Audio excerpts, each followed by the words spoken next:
अपने बयानों को लेकर चर्चा में रहने वाले कांग्रेस नेता शशि थरूर ने एक बार फिर से विवादित बयान दिया है। उन्होंने प्रधानमंत्री मोदी की तुलना बिच्छू से की है।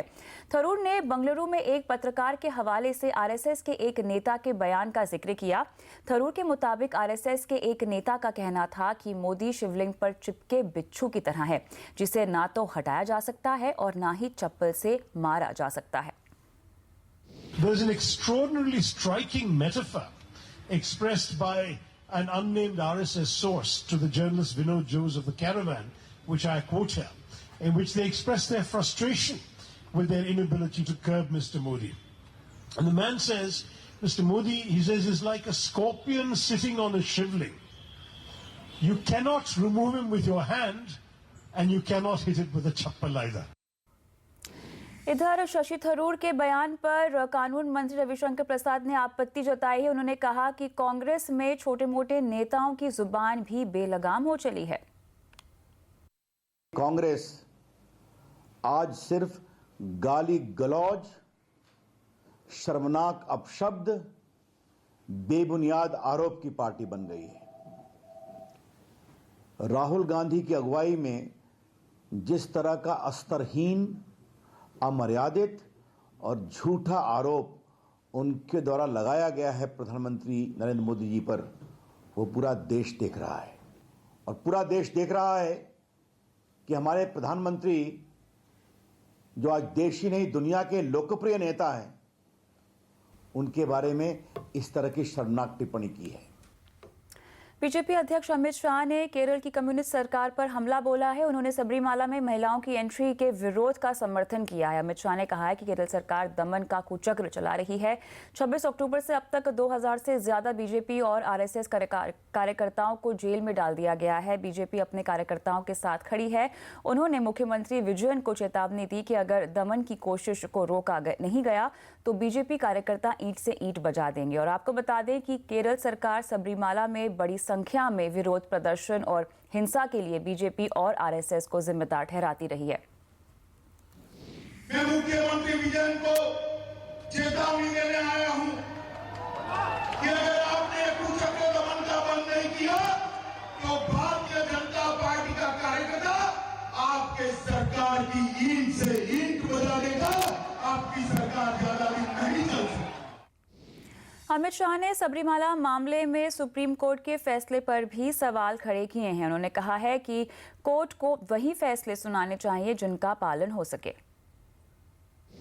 मैं सरकारों को और कोर्ट भी जो आदेश करती है उनको कहना चाहता हूं, सरकारों ने और कोर्ट ने आदेश ऐसे करने चाहिए जिसका पालन हो सके। ऐसे आदेश नहीं करने चाहिए जो लोगों की आस्थाओं को तोड़ने का काम करे। वहीं योगी आदित्यनाथ ने सबरीमाला पर सुप्रीम कोर्ट के फैसले के बहाने राम मंदिर का मुद्दा उठाया। उन्होंने कहा कि सुप्रीम कोर्ट राम मंदिर का मामला भी जल्द सुलझाए। भेदभाव किसी के साथ नहीं होना चाहिए और हम अपील करेंगे कि अगर माननीय न्यायालय सबरीमाला के बारे में अपना फैसला दे सकते हैं तो कृपया करके अयोध्या के बारे में भी यथाशीघ्र निर्णय अगर आ जाए तो देश के अंदर सौहार्द की और शांति की एक नई परंपरा की शुरुआत होगी और इस दिशा में मुझे लगता है कि बेहतर कार्य किए जाने की आवश्यकता है। सर, राम मंदिर क्या पोल इशू है? आपको लगता है राम मंदिर एक पोल इशू? आपने कुछ ही दिनों पहले बोले वो पोल इशू नहीं है, जबकि मोहन मैं आज भी कह रहा हूँ ना कि इसे राम जन्मभूमि का मुद्दा ये राजनीतिक मुद्दा नहीं, हमारे लिए आस्था का विषय है। इसको राजनीति से जोड़कर नहीं देखना। मुस्लिम धर्मगुरु गुलजार आजमी ने बीजेपी पर हमला किया है। बीजेपी को सांप्रदायिक पार्टी बताते हुए आजमी ने कहा कि वो हमेशा राम के नाम का इस्तेमाल करती रही है। विकास से बीजेपी का कोई लेना देना नहीं है। 4 साल में ना यूपी में कुछ हुआ है और ना पूरे मुल्क में बीजेपी ने कुछ किया है। जितने वादे किए थे उसमें सब में वो फेल हो गए। तो अब उनको राम मंदिर ख्वाब में दिखाई देता है। और वो जहाँ इलेक्शन कमीशन पर मुतस्सिर हुए हैं, जहाँ सीबीआई पर मुतस्सिर हुए हैं, यानी हर चीज़ वो चीज़ें, वो इदारे जो इनफरादी तौर पर ख़ुद मुख्तार थे, उन सब पर अपना दबाव डालने की कोशिश की है। वहीं वो चाहते हैं कि हम सुप्रीम कोर्ट पर भी दबाव डाल करके इस मसले को हिंदुओं के हक़ में हासिल कर लें। वित्त मंत्री अरुण जेटली ने कहा है कि देश किसी भी संस्था या सरकार से बड़ा होता है और किसी को भी चुनी हुई सरकार को कमजोर करने की कोशिश नहीं करनी चाहिए। वित्त मंत्री का ये बयान ऐसे समय पर आया है जब एक तरफ सीबीआई को लेकर विवाद चल रहा है, वहीं दूसरी तरफ आरबीआई के डिप्टी गवर्नर ने एक बार फिर स्वायत्तता को लेकर सरकार पर सवाल उठाए हैं। I think for any regulatory mechanism, the stakeholder consultation has to be of very high quality. That will probably lead to a revisiting of the traditional thoughts and opinions. And that's why if you've seen several regulators now publish their approach papers, tentative drafts, they hold hearings, they meet individuals, they meet groups of stakeholders together and improve upon what's been said. लेकिन आइए इस पर विस्तार से बात करते हैं। संवाददाता आलोक प्रियदर्शी हमारे साथ जुड़ गए हैं। आलोक, ये समझाएं कि आखिर वित्त मंत्री का जवाब, क्या हमें आरबीआई डिप्टी गवर्नर को जवाब समझना चाहिए? बिल्कुल, देखिए ये जो बयान था आईडीएफसी के कार्यक्रम में जब वित्त मंत्री अरुण जेटली ने कल बयान दिया था, तो वो इस तरह का बयान था कि आरबीआई जो कि लगातार स्वायत्तता की मांग कर रहा है, ज़्यादा पावर्स की मांग कर रहा है, बैंकों पर जो एक तरह से ज़्यादा कार्रवाई करने के लिए पावर की मांग कर रहे हैं, उसके ऊपर वित्त मंत्री अरुण जेटली ने कहा कि जो ये लगातार मांग चल रही है स्वायत्तता की, ये ठीक नहीं है, क्योंकि ये एक समय में जब अर्थव्यवस्था में कई सारी चीज़ें चल रही हैं तो वहाँ पर कई बार ढील देना, कई बार सख्ती देना बहुत ज़रूरत होती है। और इस तरह से जो एक मांग की जा रही है कि आरबीआई को एक बड़ा पावर बना दिया जाए, तो ये ठीक नहीं है। तमाम जितने भी स्टेक होल्डर्स हैं उसको एक तरह से उसको एक भरोसे में लेकर काम करना चाहिए। तो एक तरह से भले ही आरबीआई का वित्त मंत्री ने नाम नहीं लिया, लेकिन ये साफ तौर पे कह दिया कि जो आरबीआई की तरफ से जो बार बार मांग हो रही है ये ठीक नहीं है। और एक दूसरे स्टेटमेंट में जब वित्त मंत्री अरुण जेटली ने एक पूरे जब रेगुलेटरी बॉडीज और दूसरे जो इंस्टीट्यूशंस हैं उसकी बात हो रही थी, उसमें साफ तौर पे कह दिया कि कोई भी जो इस तरह की बॉडी होती है, कोई भी इंस्टीट्यूशन होता है, वो देश से बड़ा नहीं होता है। और किसी भी इंस्टीट्यूशन को खास तौर से ये कोशिश नहीं करनी चाहिए कि जो चुने हुए लोग हैं उनको कमज़ोर करें, क्योंकि बात यहाँ पर अकाउंटेबिलिटी की है, बात यहाँ पे जवाबदेही की है, क्योंकि जनता ने जिस सरकार को चुना है उसकी जवाबदेही ज़्यादा है, ना कि इस जो जितने भी रेगुलेटरी मैकेनिज्म है, चाहे वो सीबीआई हो चाहे वो आरबीआई हो, इनकी ज़्यादा है। तो जो नॉन अकाउंटेबल है वो नॉन अकाउंटेबिलिटी दिखाएगा और जिसकी अकाउंटेबिलिटी है उसको जवाब देना है। तो इस तरह से उन्होंने साफ एक तरह से कहे कि ये इशारा किया है कि जो भी ये बॉडीज़ है, चाहे सीबीआई है चाहे आरबीआई है, और बार बार ये जो सरकार के एक तरह से मुखालफत कर रहे हैं ये लोग, ये ठीक नहीं, क्योंकि सरकार को जनता के लिए जिम्मेदार होती है और जनता को अगर जवाबदेही है तो सही समय पर जो भी जिस तरह से लचीला रवैया अपनाना होता है वो अपनाना पड़ता है। बिल्कुल आलोक, आप बने रहें हमारे साथ, लेकिन हम आगे बढ़ते हैं। और फेस्टिव सीजन में लोग डेबिट क्रेडिट कार्ड के जरिए नो कॉस्ट ईएमआई स्कीम से खुलकर खरीदारी कर रहे हैं। आंकड़ों के मुताबिक 2 साल पहले तक जहां ई कॉमर्स कंपनियों की बिक्री में नो कॉस्ट ईएमआई स्कीम की हिस्सेदारी महज 4 से 5% थी, वहीं ये अब बढ़कर करीब 20% हो गई है। लेकिन आलोक से एक बार फिर जुड़ते हैं। आलोक, बताएं, यहाँ पर लोग काफ़ी पसंद कर रहे हैं नो कॉस्ट ईएमआई को। बिल्कुल, जब से जो खास तौर से डेबिट कार्ड और क्रेडिट कार्ड के जरिए ईएमआई की स्कीम सामने आई, उसके बाद से लोग इस बात को लेकर काफ़ी खुल गए कि जो महंगे सामान है, खास तौर से जो आंकड़ों में बात सामने आई है कि 20,000 रुपये से ज़्यादा के जो सामान है वो उसमें से 3 ट्रांजेक्शन में से 1 ट्रांजेक्शन वो ईएमआई के जरिए हो रहा है। तो जाहिर सी बात है कि कस्टमर इस बात को लेकर काफ़ी आसान हो गया उनके लिए कि महंगे सामान भी ईएमआई पर खरीद सकें। और अगर देखें तो बहुत सारे कस्टमर्स के पास ये जो फाइनेंसिंग की सुविधा नहीं होती थी, पहले कुछ कंपनियां एनबीएफसीज ये फाइनेंस करती थी, लेकिन जब से इस डेबिट कार्ड और क्रेडिट कार्ड को इंट्रोड्यूस किया गया है तब से इसमें ज़बरदस्त इजाफा हुआ है। और अगर देखें तो ये जो तमाम जो बिक्री बढ़ी है पिछले 2 साल में 20% हो गई। तमाम जितने भी ऑनलाइन शॉपिंग कंपनियां जितना भी सेल करती हैं उसमें 20% हिस्सेदारी इस सिर्फ और सिर्फ ईएमआई स्कीम के जरिए हो गई, जो नो कॉस्ट ईएमआई स्कीम है। तो कुल मिलाकर देखें तो इस नो कॉस्ट स्कीम, जो ईएमआई स्कीम है, इसका दायरा बढ़ता जा रहा है और कंपनियों के सेल्स में भी इसकी हिस्सेदारी बढ़ती जा रही है। तो आने वाले दिनों में मान सकते हैं कि ये जो स्ट्रेटेजी है, ये जो ऑप्शन है, कंपनियों के लिए भी काफ़ी फायदेमंद रहेगा। ग्राहकों के लिए तो फायदेमंद है ही, क्योंकि उससे महंगे सामान खरीद पा रहे हैं, लेकिन कंपनियों के लिए भी ये काफ़ी अच्छा और काफ़ी कह सकते हैं मुनाफे का सौदा रहेगा। शुक्रिया आलोक तमाम डिटेल्स के लिए। हम आगे बढ़ते हैं मन की बात में। देश को अपने 49वें संबोधन में प्रधानमंत्री मोदी ने सरदार वल्लभ भाई पटेल के योगदान को याद किया और आपको बता दें 31 अक्टूबर को वल्लभ भाई पटेल की जयंती है और मोदी ने कहा है कि सरदार पटेल ने देश को एकता के सूत्र से बांधा है और उन्होंने लोगों से रन फॉर यूनिटी में सभी को शामिल होने का यहाँ पर आग्रह भी किया। वहीं स्टैच्यू ऑफ यूनिटी पर मोदी ने कहा कि जमीन से जुड़े पटेल अब आसमान की शोभा बढ़ाएंगे। मेरा आग्रह है कि आप सब बहुत बड़ी संख्या में एकता की इस दौड़ में रन फॉर यूनिटी में अवश्य भाग लें। वो सरदार पटेल जो जमीन से जुड़े थे अब आसमान की भी शोभा बढ़ाएंगे और स्वाभाविक है हर हिंदुस्तानी को स्टैच्यू ऑफ यूनिटी देखने का मन करेगा और मुझे विश्वास है हिंदुस्तान से हर कोने से लोग अब इसको भी अपना एक बहुत ही प्रिय डेस्टिनेशन के रूप में पसंद करेंगे। गुजरात में सरदार सरोवर डैम पर स्टैच्यू ऑफ यूनिटी बनकर तैयार है। 31 अक्टूबर को प्रधानमंत्री मोदी इसका लोकार्पण करेंगे। आइए आपको दिखाते हैं कि कैसी है सरदार वल्लभ भाई पटेल की ये प्रतिमा और इसमें क्या खास बात है।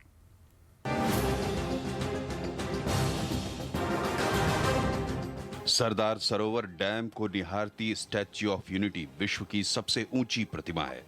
आजादी के बाद भारत को एक सूत्र में बांधने वाले सरदार वल्लभ भाई पटेल की ये मूर्ति 182 मीटर ऊंची है। अत्याधुनिक तकनीक से बनी ये विशालकाय संरचना ना तो भूकंप में हिलेगी ना बिजली गिरने से इसे कोई आंच आएगी। इस प्रतिमा में 550 ब्लॉक हैं। इसके निर्माण में दुनिया भर की टीमों ने काम किया है। इंजीनियर और मजदूर भारतीय हैं, कंसल्टेंट इंग्लैंड से हैं, वेंडर चीन, जर्मनी और अमेरिका से हैं। गुजरात सरकार स्टैच्यू ऑफ यूनिटी को वैश्विक स्तर का टूरिस्ट स्पॉट बनाना चाहती है और इसके लिए उन्होंने केंद्रीय उड्डयन मंत्रालय से भी मदद मांगी है। स्टैच्यू ऑफ यूनिटी से 28 किलोमीटर की दूरी पर पुराना राजपीपला का एयरस्ट्रिप है, उसको डेवलप करके एक नया एयरपोर्ट बनाने के लिए भी उन्होंने मंजूरी मांगी है। अगर ये मंजूरी मिल जाती है तो स्टैच्यू ऑफ यूनिटी के लिए आपको ना ही केवल सड़क के जरिए बल्कि हवाई मार्ग से भी आने का रास्ता आसान हो जाएगा। इसे टूरिस्ट स्पॉट बनाने के मुकम्मल इंतजाम किए गए हैं। स्टैच्यू ऑफ यूनिटी में लेजर लाइटिंग की व्यवस्था है। स्टैच्यू के नीचे एक म्यूजियम है। प्रतिमा के अंदर 2 हाई स्पीड लिफ्ट लगी है और छाती के पास झरोखे बने हैं जहां से आप डैम को निहार सकेंगे। लेकिन यहां पहुंचने के लिए आपको 300 रुपए की फीस चुकानी होगी। स्टैच्यू ऑफ यूनिटी से 3 किलोमीटर की दूरी पर एक टेंट सिटी बनाई गई है जहां आप रात गुजार सकते हैं। यहां 3 से 8 हजार प्रतिदिन के खर्च पर 3 कैटेगरी के टेंट पैकेज लिए जा सकते हैं। वहीं सैलानियों को statue of unity, Sardar Sarovar dam और आसपास के पर्यटन स्थलों की जानकारी देने के लिए गुजरात टूरिज्म ने 60 गाइड्स नियुक्त किए हैं। मनीष देसाई, गांधीनगर। वक्त है एक ब्रेक का। ब्रेक के बाद ग्राहकों को लुभाने के लिए बिल्डर क्या दे रहे हैं दिवाली गिफ्ट, जानिए इस ब्रेक के बाद।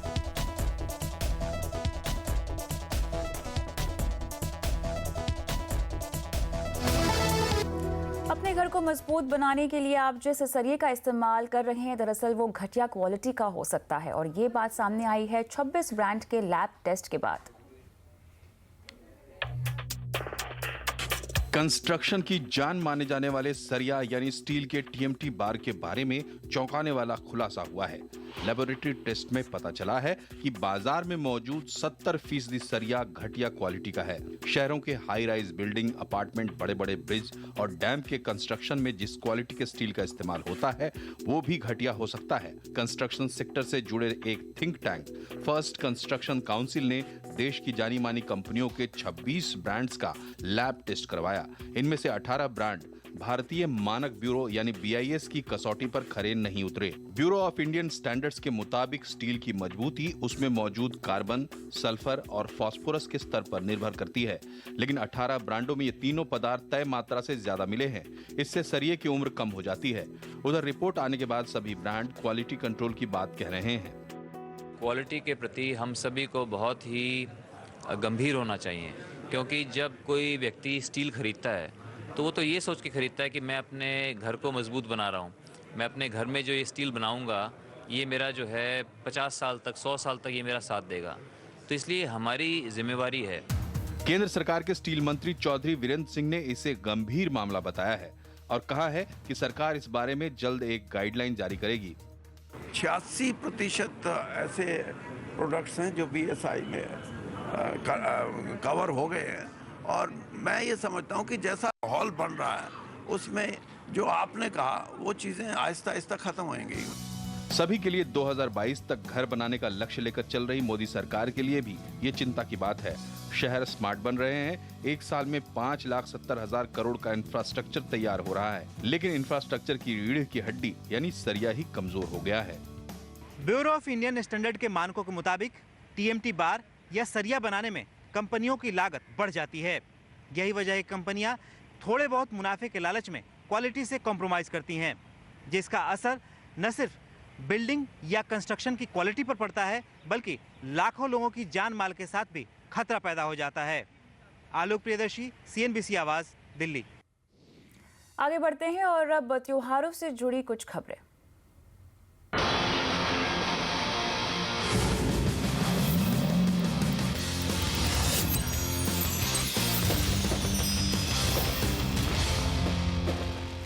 हर साल की तरह इस दिवाली पर भी बिल्डर घर खरीदारों को लुभाने में जुट गए हैं। डेवलपर्स ने ऑफर्स की लाइन लगा दी है।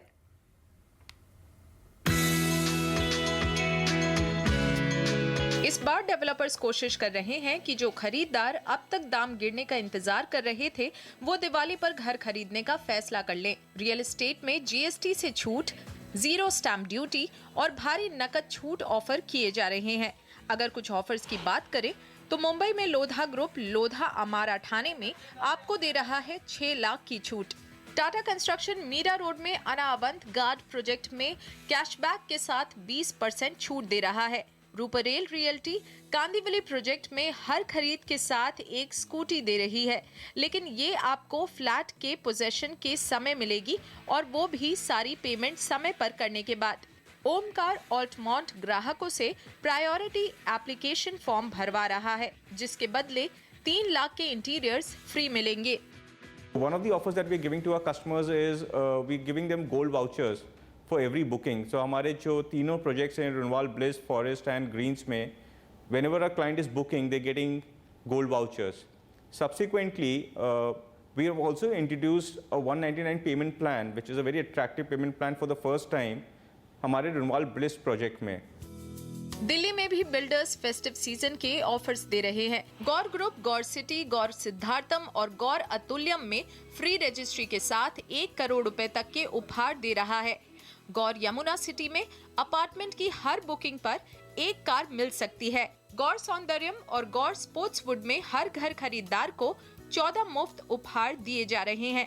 पैरामाउंट अपने गोल्फ फॉरेस्ट में बुकिंग पर फ्री गिफ्ट की झड़ी लगा रहा है, जैसे कि पावर बैकअप, मॉड्यूलर किचन, अलमारी वगैरह। गुलशन बेलिना ग्रेटर नोएडा में सिर्फ 75,000 में बुकिंग दे रहा है, बाकी का पैसा आपको घर मिलने के बाद देना है। गुलशन होम एक स्पेशल पेमेंट प्लान लाया है। हमारा एक प्रोजेक्ट है बेलिना में, उसके अंदर हम एक सबवेंशन स्कीम दे रहे हैं। उसके साथ में मॉड्यूलर किचन एंड कबर्ड्स हम as a freebies add on advantage दे रहे हैं अपने हर कस्टमर को। उसके अलावा एक प्रोजेक्ट है हमारा गुलशन बॉटनिया जो एक्सप्रेसवे के ऊपर है, उसके ऊपर एक सबवेंशन का स्पेशल प्लान आया है कि यू पे 10% now and rest on position.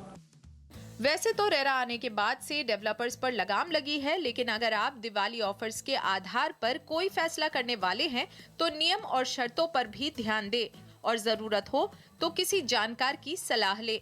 निधि राय, मुंबई। दिवाली पर गिफ्ट तो हर छोटी बड़ी कंपनियां देती हैं, लेकिन सूरत के सावजी ढोलकिया की बात ही अलग है। वो दिवाली पर अपने स्टाफ को मर्सिडीज और घर देने वाले देश के इकलौते कारोबारी हैं। दिवाली आते ही देश भर का हर एम्प्लॉय यही सोचता है कि काश उसका मालिक भी सावजी भाई ढोलकिया जैसा होता। जी हाँ, सावजी भाई गुजरात के वही मशहूर हीरा व्यापारी हैं जो दिवाली पर अपने कर्मचारियों को कभी कार तो कभी मकान ही गिफ्ट कर देते हैं। 4,000 करोड़ से ज्यादा के टर्नओवर वाली कंपनी चलाने वाले ढोलकिया ने इस दिवाली अपने 600 एम्प्लॉइज को गिफ्ट में ऑल्टो, क्विड, सिलेरियो और यहाँ तक कि मर्सिडीज जैसी गाड़ियाँ गिफ्ट की हैं। अब दिवाली नया नया शुरुआत हुई है, अब सब फैमिली में हैप्पी है, करेंगे। हरे कृष्ण परिवार आपको गिफ्ट में गाड़ी, बोनस में गाड़ी दे रहा है, इसलिए हम सब परिवार खुद साथ होकर गाड़ी लेने के लिए इधर आए हैं। सावजी भाई ढोलकिया ने इस बार अपने 100 कारीगरों को 1 लाख रुपए के फिक्स डिपॉजिट और 300 कर्मचारियों को 15 लाख रुपए तक के मकान भी गिफ्ट किए हैं। 3000 कर्मचारियों वाली हरि कृष्ण डायमंड कंपनी के मालिक सावजी भाई ढोलकिया इसे भरोसा बनाए रखने का तरीका मानते हैं। गाड़ी देने से और कितना लोग मोटिवेशन होते हैं और क्या अंदर से जान लगा के काम करते हैं, इसकी वजह से ये प्रोग्राम किया है और ये प्रोग्राम मैं कर रहा हूँ। ये लोगों का रिजल्ट ही प्रेरणा मिलता है और ये लोगों की खुशी प्रेरणा देती है और खुशी में से जो काम निकलता है वो वैसे काम नहीं निकलता है। भरोसे की बात तो अच्छी है, लेकिन असल बात तो ये है कि ऐसी दिवाली तो वही मना सकता है जिसने साल भर अच्छा कारोबार किया हो। मनीष देसाई, सूरत।